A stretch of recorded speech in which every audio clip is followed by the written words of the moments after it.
Hi there, students. Rouse, to rouse. Rousing, an adjective. Roused, another adjective. Notice two people can have a row, an argument. R-O-W, so plural, rouse, R-O-W-S. This sounds the same, but it's R-O-U-S-E. So, to rouse, to wake somebody up. A noise from outside roused me, woke me up.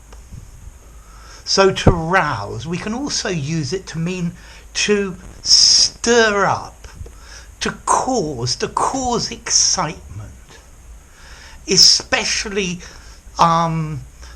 to rouse somebody from a state of apathy, or to rouse passions or feelings or emotions.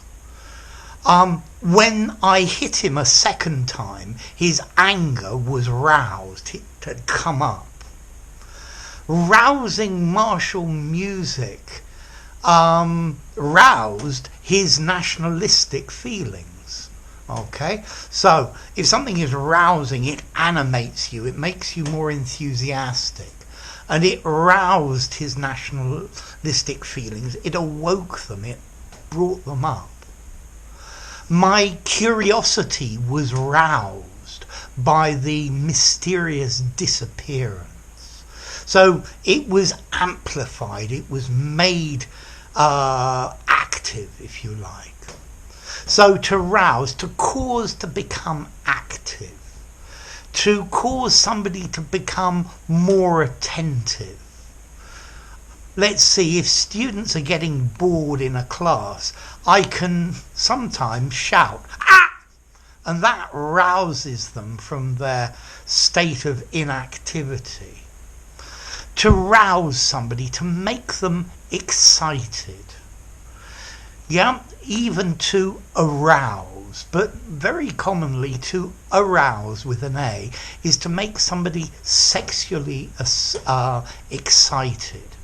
But I aroused his curiosity. I roused his curiosity. Both of these work very well.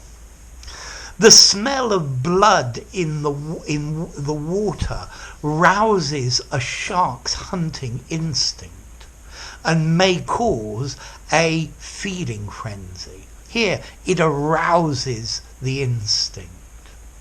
His inflammatory remarks roused the determination of his supporters, made it stronger, made it more apparent.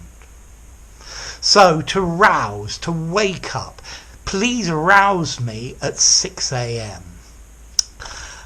To rouse, to excite, to provoke, to incite. The goal roused some cheers from the bored crowd. To rouse, to stimulate. The situation roused rebellious feelings within him. An explosion in the middle of the night roused the whole household. He was roused to action. He was roused enough to do something about it. His interest was roused. Notice as well, we do have another meaning for rouse. A rouse can be a full measure of alcohol. When drinking a toast, and this is linked to the verb to carouse, to go drinking, but this is quite unusual. To rouse we use nearly always meaning to wake up, to stimulate, to excite, to make more attentive. Okay, what about the formality of this verb to rouse? I think I'd probably give it a 6 in formality. I think you could just about use it in an informal conversation, although you might want to use wake up or stimulate instead, and certainly good for something semi-formal and formal. It's a regular verb. The hotel roused me at 6 a.m. They've roused me every day this week. And as to origin, well, there's a Middle English word, rousen, which comes from Anglo-Norman, Rouse, which is talking about a hawk, a hunting bird, shaking its feathers to get them back into position. And originally this comes from Latin, recusare, to stir up, to provoke activity. And that really is the idea of rouse, to provoke activity or feeling. So, to rouse, to wake somebody up. Please don't rouse me early in the morning. And to rouse, to intensify, to bring to the forefront feelings or emotions, to rouse interest, to rouse curiosity, to rouse anger, to rouse a feeling of jealousy. So enough. If you enjoyed the video, give it a rating, subscribe to my channel, and I'll see you soon. Bye for now. Rouse.